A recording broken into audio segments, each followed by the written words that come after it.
Jesus está no meu coração, Jesus está no meu pensamento, Jesus está na minha vida, Jesus está no meu silêncio. Agora eu sei porque sou feliz, a dor já não me deixa sem crer. Assim a vida é mais bonita, pra cada noite um amanhecer.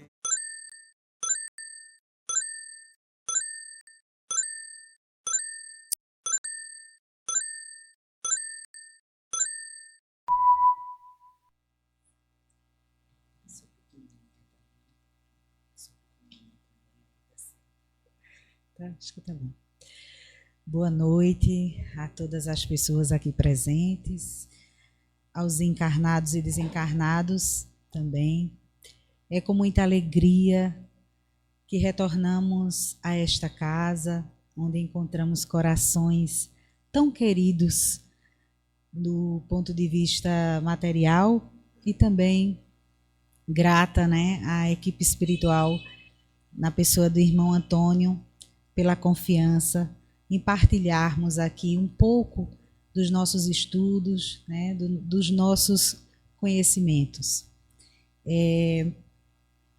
Escolhemos essa temática sobre as etapas emocionais da reforma íntima, visto que sentimos a necessidade de trazermos as reflexões acerca do autoconhecimento, de quem nós somos, e também identificando que é chegado o tempo de refletirmos sobre Agostinho, né? Santo Agostinho, tido esse tema, esse título, né, na Igreja Católica, mas conhecidos de nós espíritas, alguns textos, né, também trazidos a nós no Livro dos Espíritos, na questão 919, onde é questionado o que fazer, né, para se reformar ainda enquanto estamos aqui a caminhar. E a resposta é: um sábio da antiguidade vô-lo disse, conhece-te a ti mesmo. Da importância de nos conhecermos para assim nos reformarmos. Este título, Etapas Emocionais da Reforma Íntima, é nada mais, nada menos do que o título de um dos capítulos do livro Emoções que Curam, da nossa querida Hermance Dufour, né, a autora espiritual, uma das irmãs que ajudaram na codificação, né, espírita, lá nos tempos remotos, né, no tempo que Kardec codificou. E nós que fazemos a casa, né, espírita, o Lar Espírita André Luiz, lá em Bonito, temos esse estudo em formato online há mais de 10 anos, né? Tem o título Educando Sentimentos à Luz da Doutrina Espírita, e temos sempre uma bússola teórica, um livro, né? Até hoje a gente só vem estudando as obras de Hermance Dufour com essa proposta de reforma íntima. Então, achamos por bem trazer, né, esse tema na noite de hoje, porque a gente escuta muito falar sobre reforma íntima. Confessamos que não é fácil a gente refletir sobre transformação, sobre mudanças. Quando a gente para pensar em reforma, vamos imaginar algo bem perto de nós. Uma reforma na nossa casa, seja em um simples cômodo que resolvemos modificar. Acredito que, pelo menos para nós donas de casa, há um grande transtorno. Com a poeira, né? Com as coisas fora do lugar. Então, incomoda. Transformar, reformar, modificar, incomoda. E não seria diferente quando se trata de falarmos de nós mesmos, da nossa intimidade, de quem nós somos.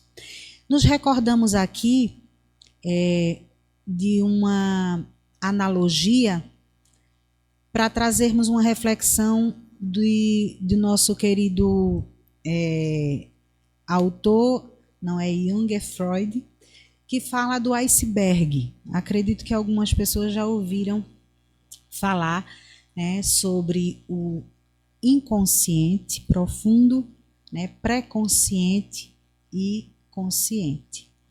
Então, todas as nossas ações, atitudes que tomamos ao longo das múltiplas existências que temos, elas ficam gravadas nesses conscientes e que existem impactos na nossa vida atual. A primeira etapa que nós vamos ver na noite de hoje, para a gente poder tratar de forma mais profunda desse tema, será a etapa que Hermas nos traz de projeção tóxica. O que é isso? Como é isso? Vamos imaginar aqui um projetor.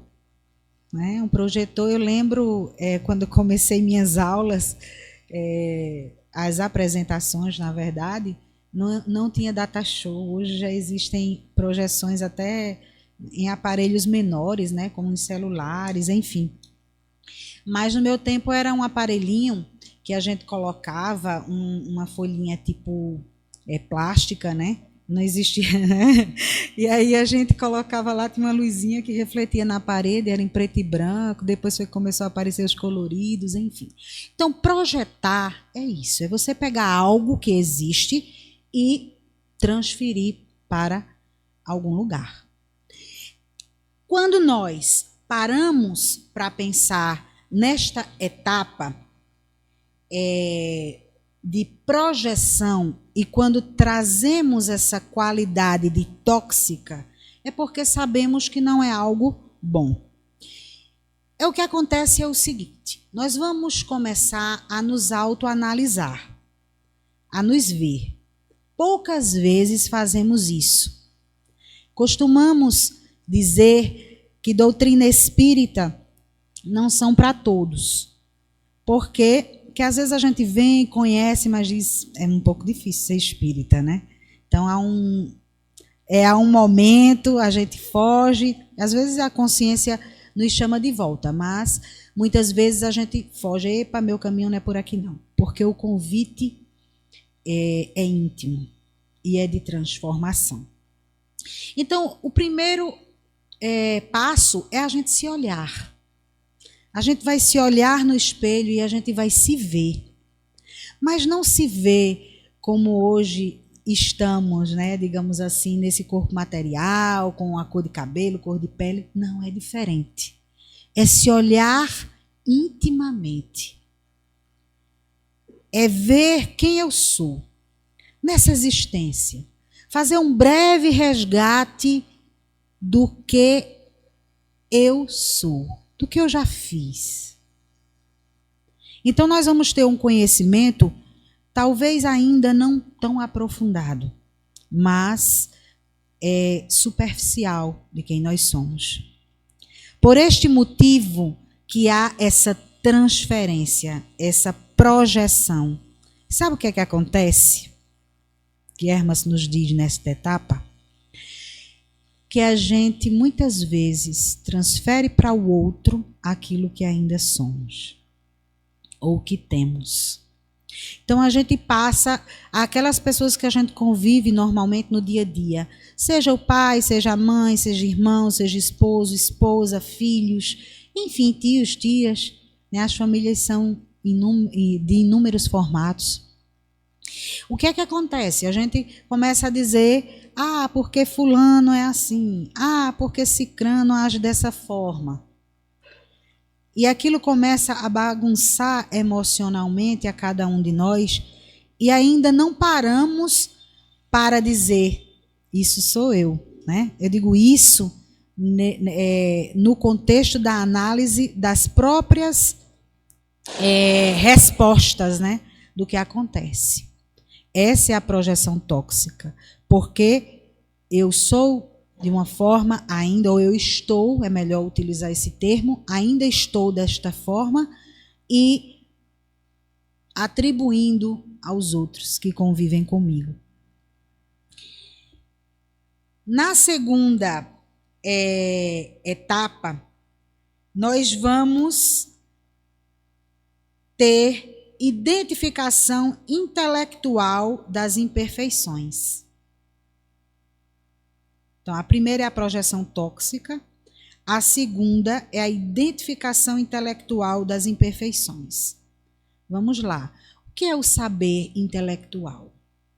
Será que tudo que eu sei de forma intelectual eu já sinto, eu já coloco em prática no meu dia a dia? Porque saber intelectualmente, muitos de nós sabemos. Existem regras, existem leis, né, que nos dizem muitas vezes por onde ir, como agir, não é assim? Mas quantos de nós seguimos essas leis? Então é a mesma coisa, é um paralelo que fazemos aqui.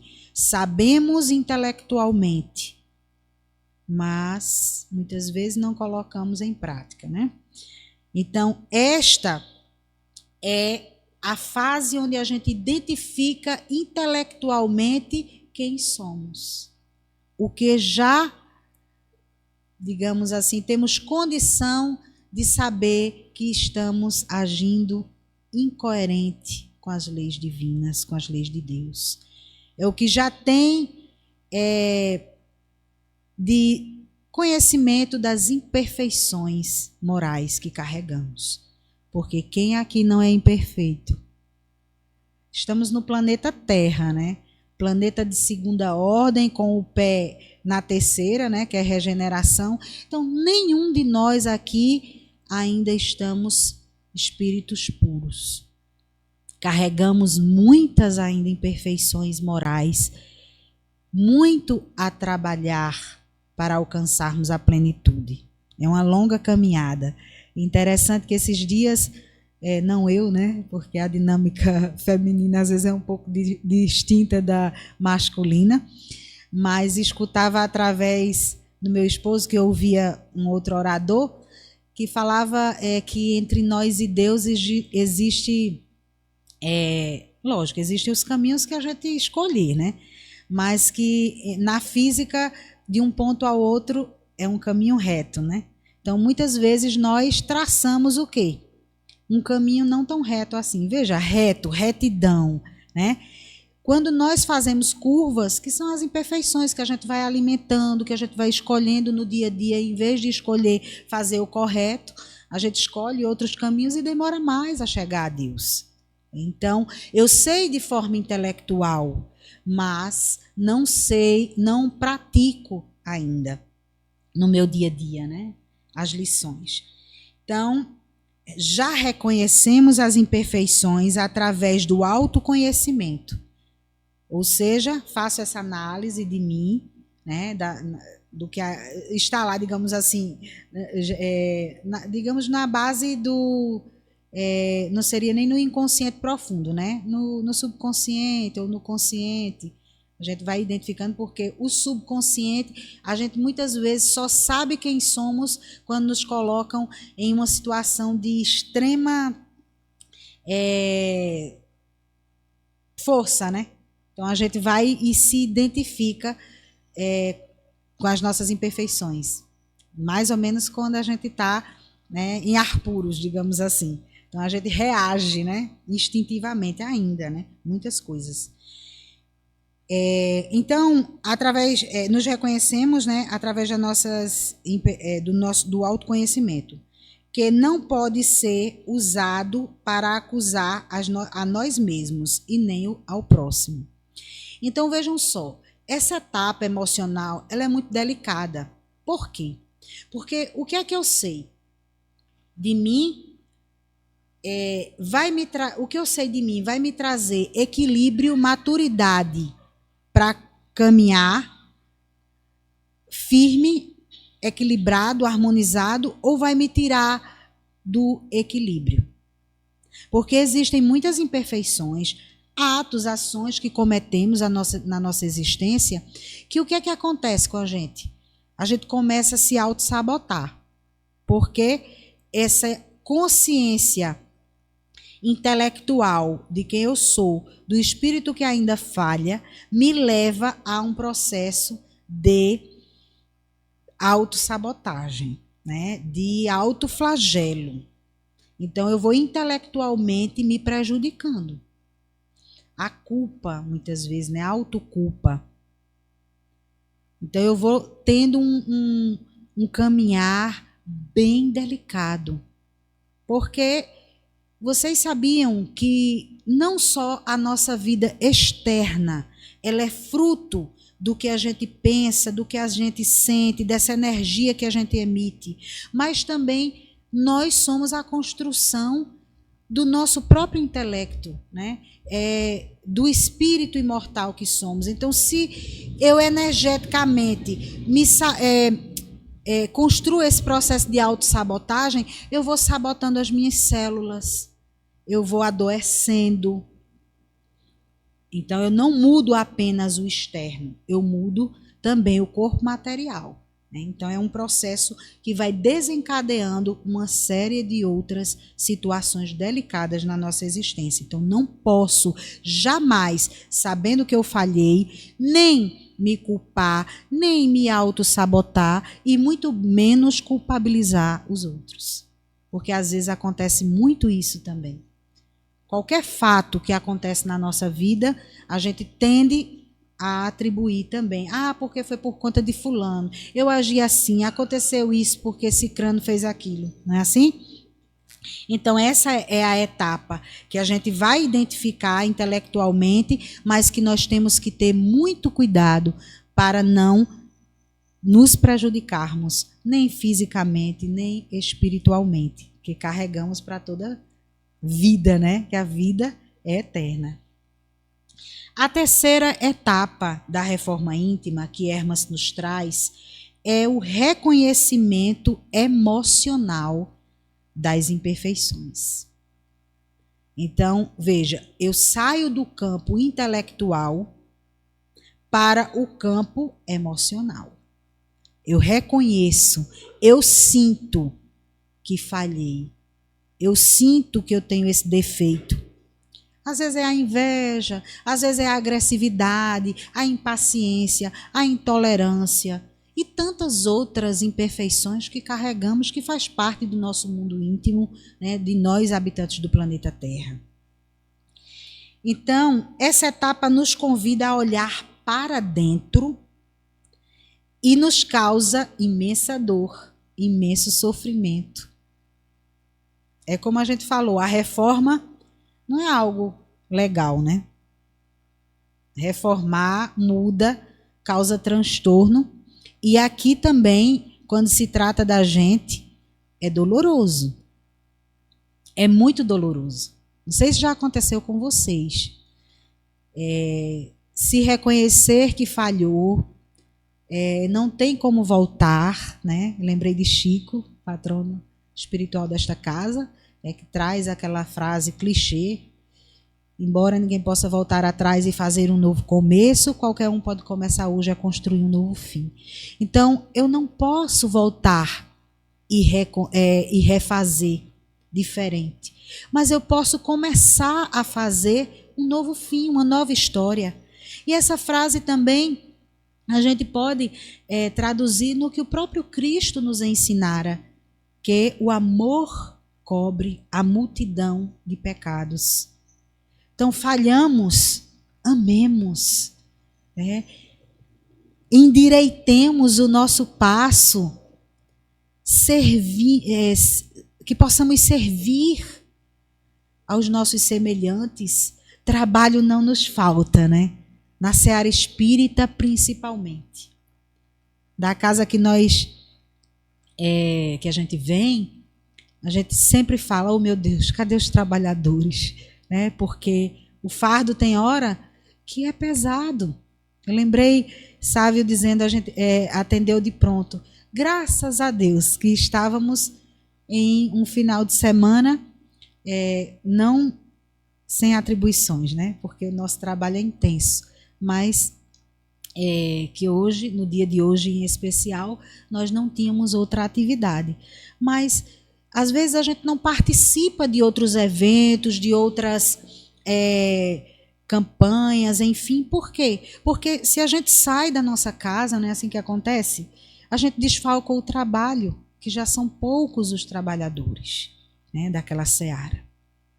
Então, funciona dessa forma quando a gente também traz para analisar a nossa intimidade, o nosso desejo de transformação, que começa com a atitude de trabalhar, de servir.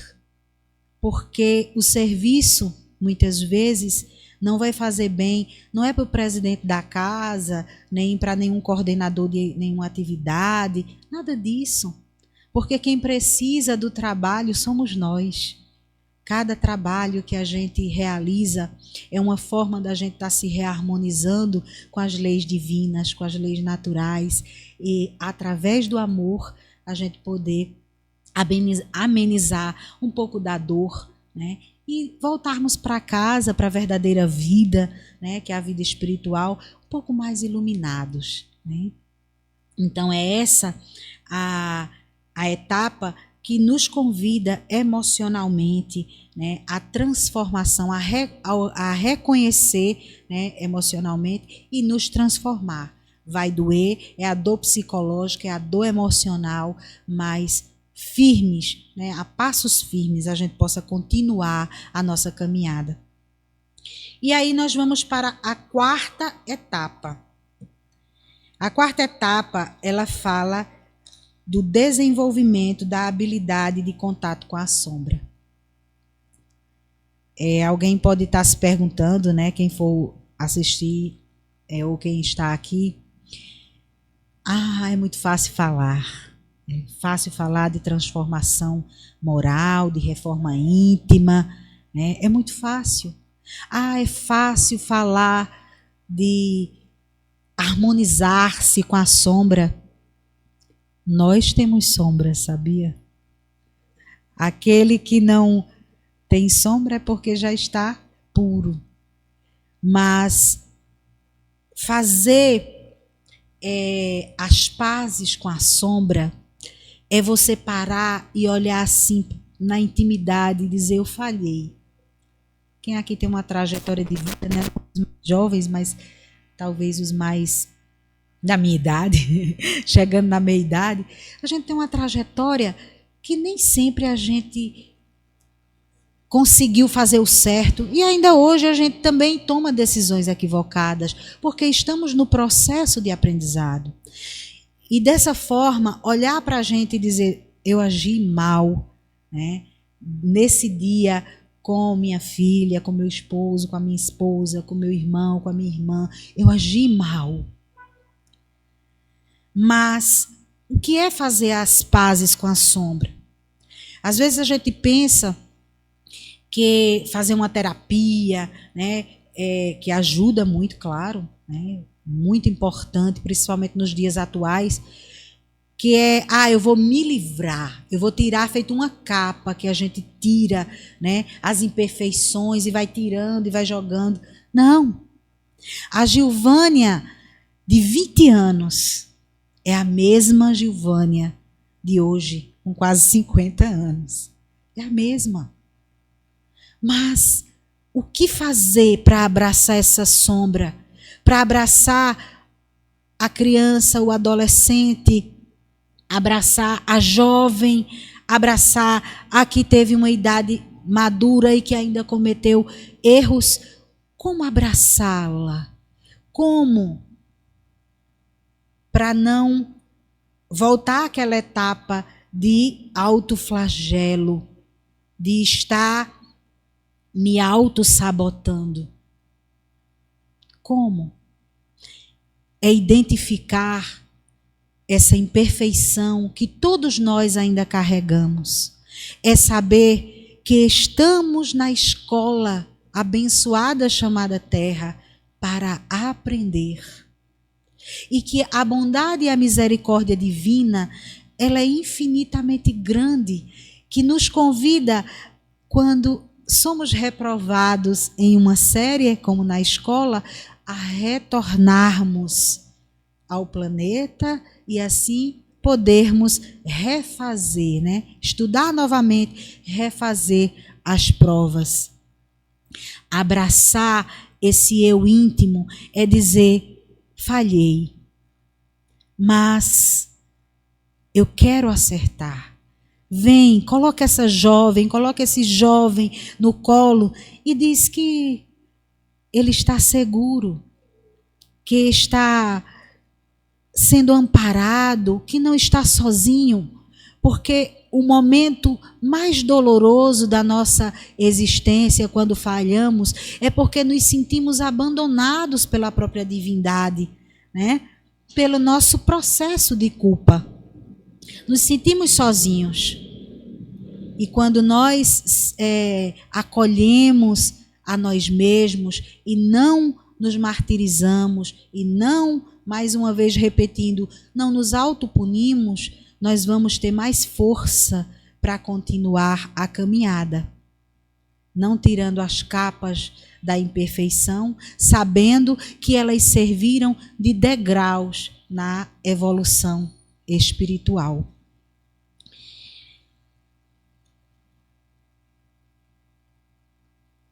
Quando partimos para a quinta etapa, é a etapa da renovação de atitudes. Que é onde a gente relembra o que colocamos aqui no início. O iceberg, né, de Freud. Inconsciente profundo, pré-consciente e consciente.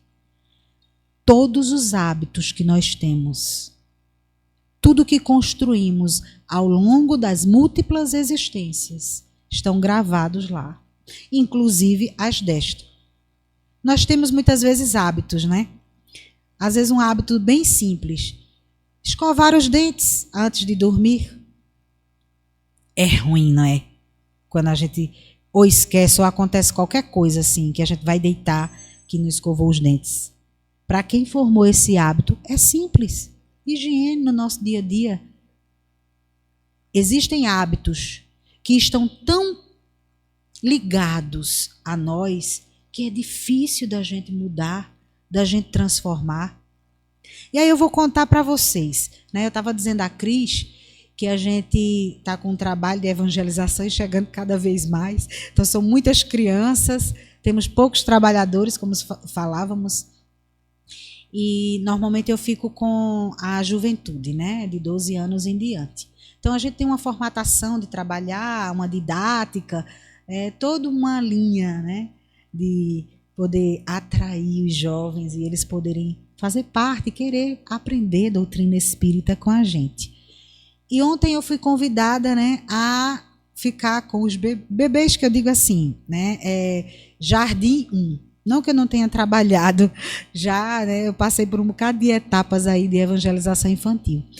Mas foi desafiador para mim, porque quando a minha colega, não, eu fico com os jovens, eu, tá certo, fica, aí chega, me deu aquele aperto no coração, e agora? Por que isso, gente? Porque mudar um hábito que já está construído, uma formatação de trabalho, é difícil para a gente. É desafiador. Às vezes até doloroso. Quem aqui já teve, quando num trabalho, teve que mudar de setor? Ai, novos amigos, novo trabalho, né? Às vezes a gente está condicionado, está lá, já está tudo, não é assim? No automático, então a gente leva.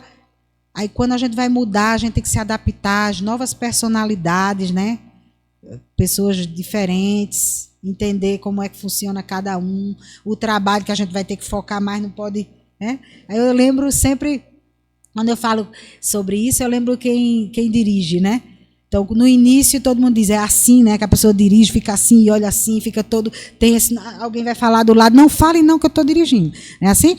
Depois, quando a pessoa e vai lá, e é tanto movimento, né? Mente, audição, quase todos os sentidos, né? Que é utilizado para dirigir. Mas torna-se automático. Assim é a nossa vida. E assim está gravado no nosso inconsciente os hábitos construídos de múltiplas existências. Mudar dói. Mudar não é fácil.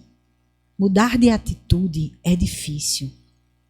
De ações. Por quê? Porque eu preciso construir novos hábitos para colocar no lugar daqueles. Então, renovar atitudes na verdade, quando a gente começa a mudar, a gente vai construindo uma paz interior. Nós vamos construindo uma harmonia. Por quê? Porque vamos adquirindo o que hoje muitos, principalmente terapeutas, falam, que é a aquisição da inteligência emocional. Hoje, segundo um dos oradores também, ele diz que ninguém mais inveja carros, casas na praia, enfim, bens materiais. Mas se inveja quem tem equilíbrio, quem vive harmonicamente. Então, vejam como a gente está, de fato, na era do sentimento, na era da emoção. É uma mudança que nós somos convidados a experienciar. Doutrina espírita, graças a Deus, nos dá bases sólidas para que a gente caminhe. Basta querer. Porque reforma íntima pode ser comparada a uma grande semeadura. A gente primeiro lança a semente. Ela germina, depois ela, no futuro, claro, dá frutos. Nós não podemos pular as etapas em nós mesmos. Temos que ir aos poucos. Porque nenhuma árvore vai dar frutos sem antes ela ter sido semente. E outro detalhe, para nos transformar, para nos reformar intimamente, a gente precisa querer. Então, nós somos um grande terreno. Assim como o próprio Evangelho nos ensina, na parábola do semeador. Nós somos um terreno. Mas para esse terreno estar preparado para receber a semente, nós precisamos querer. Preparar aquele terreno para que a semente chegue e possa germinar e no futuro dar frutos. Então, renovar atitudes é um ato de vontade. E aí eu me recordo, quem gosta muito dessa frase polêmica do Livro dos Espíritos é meu digníssimo esposo. Então, o que é que falta para a gente mudar? Segundo os Espíritos, que eu esqueci agora o número da questão. Falta vontade. A vontade de mudar, a vontade de renovar as atitudes no nosso dia a dia. E a sexta e última etapa que Hermas nos traz é a etapa da singularidade. Quando nós nos olhamos, nos identificamos como ainda cheios de imperfeições, com necessidades urgentes de transformação, de mudança, nós estamos falando de unidade, de singularidade.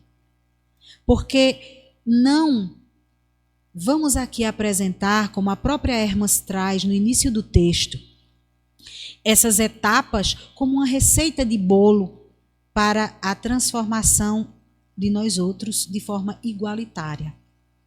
Cada um vai absorver tanto os conteúdos doutrinários, evangélicos, de uma forma.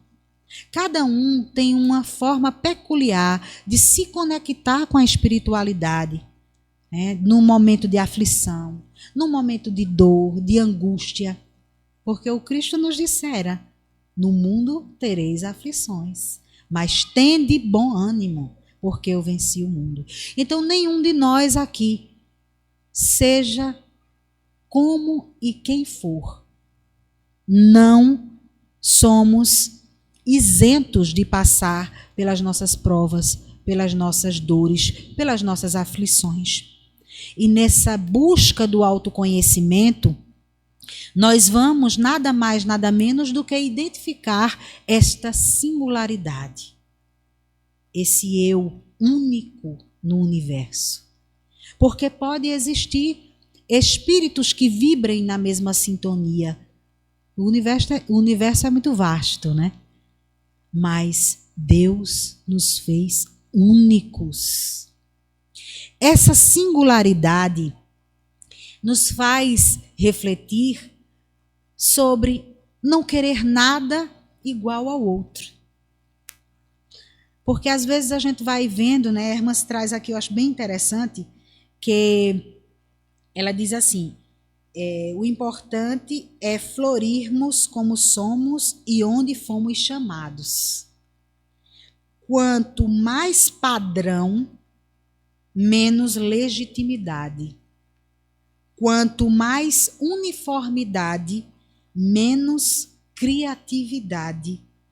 E quanto mais normas, menos autenticidade.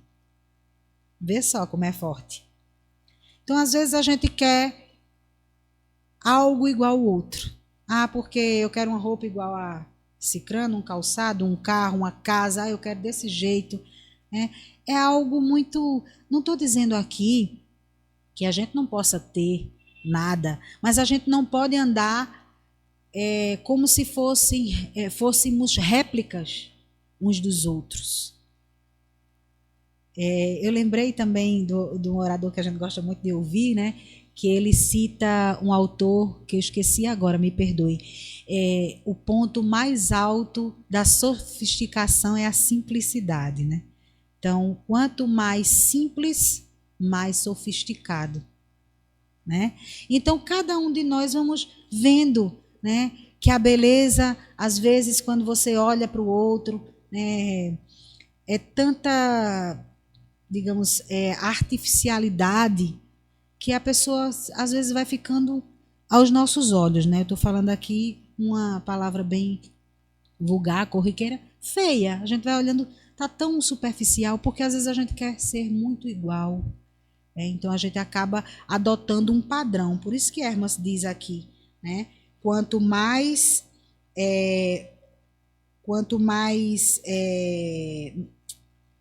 padrão, menos legitimidade.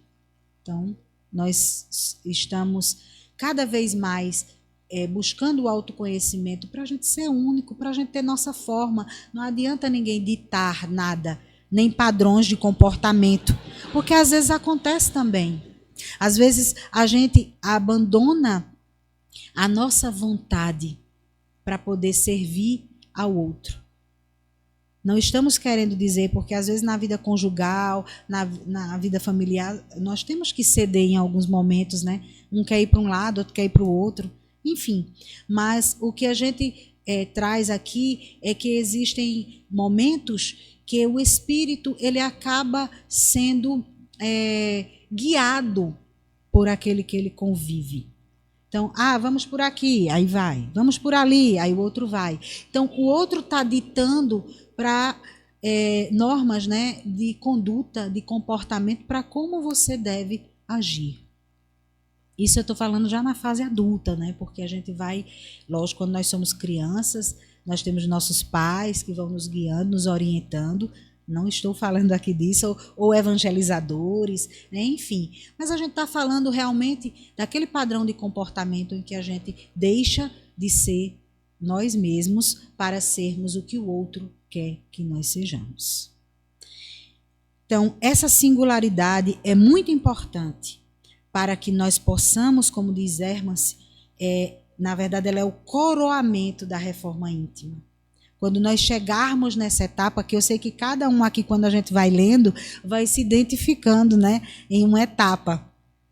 Quando chegarmos nessa da singularidade, aí você vai ver que ninguém vai dizer, o seu cabelo tem que ser assim, ou tem que ser assado, né? A sua roupa tem que ser essa porque está na moda, né? Ou a sua casa tem que seguir esse padrão, enfim, né? Ou tem que ser dessa cor, ou daquela, ou você tem que agir assim, porque é assim que eu gosto que o outro haja. Quando você chegar nesta etapa, você chegou no ponto, né, de coroamento da reforma íntima.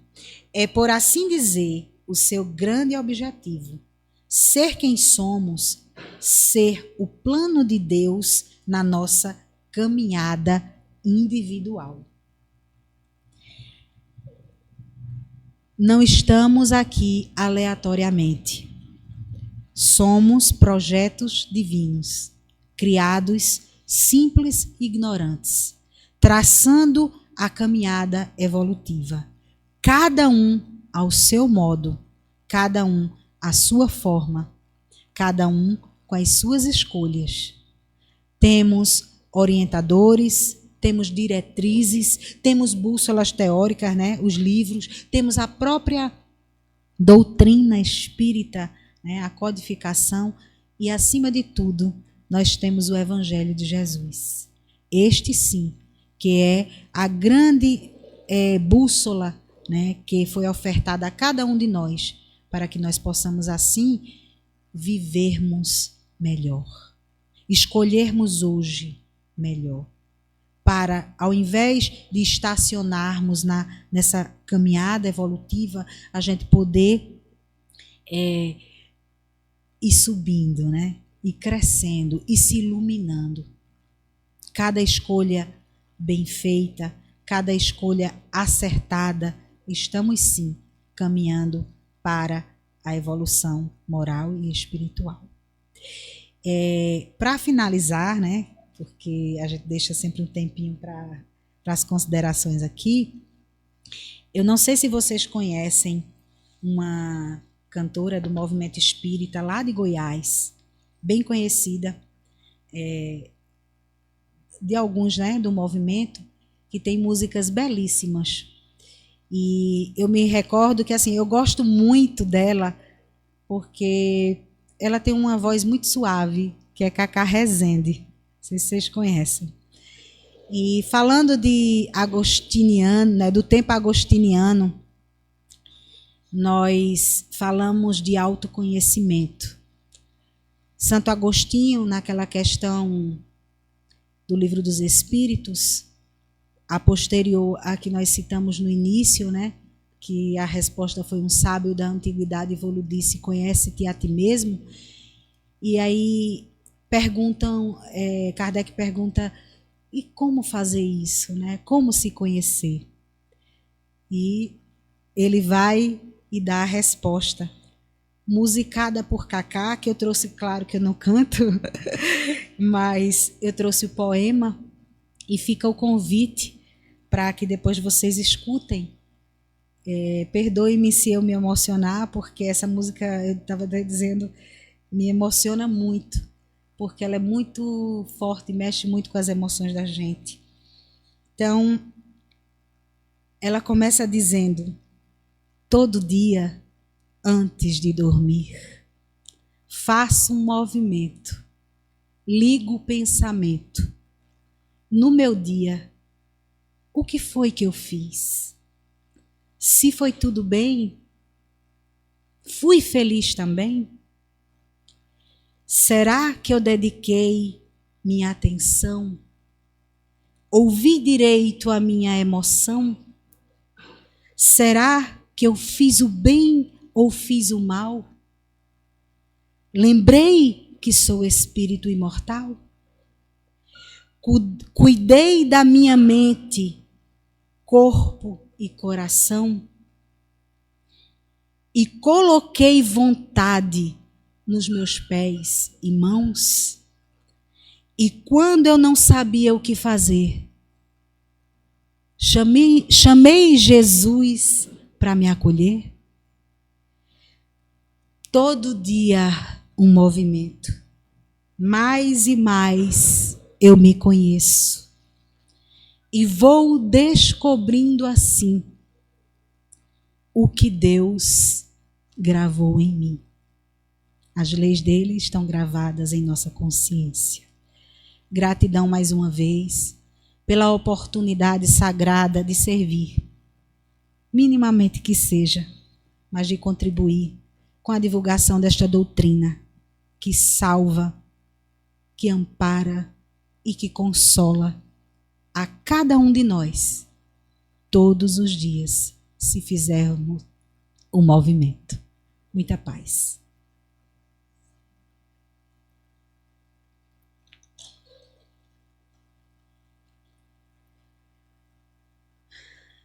Com o coração cheio de gratidão a Deus pela oportunidade de mais uma tarefa em sua seara, pedimos o auxílio da espiritualidade amiga desta casa, que possa nos envolver nas doces vibrações de amor, de paz, de tranquilidade, de certeza, assim como a nossa mãe Maria nos dissera: tudo passa. Todas as dores, todas as angústias, todas as aflições passarão. Como as alegrias breves também passarão. Mas o que não passa é o amor de Deus por cada um de nós. Que tenhamos a certeza de que não estamos sozinhos, nunca. Que possamos entregarmos-nos nas mãos divinas para continuarmos a marcha em direção à luz. Que Deus, nosso Pai Criador, nos abençoe, hoje e sempre. Que assim seja.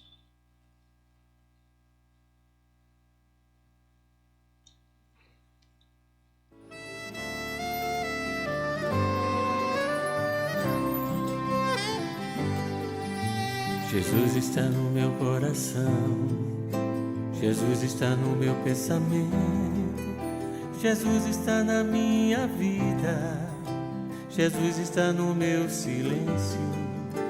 Agora eu sei porque sou feliz, a dor já não me deixa sem crer. Assim a vida é mais bonita, pra cada noite um amanhecer. O amor pode tudo, transforma o mundo. O amor é assim, eterno e profundo. É chama de luz e estrela a brilhar. Jesus é o caminho pra gente.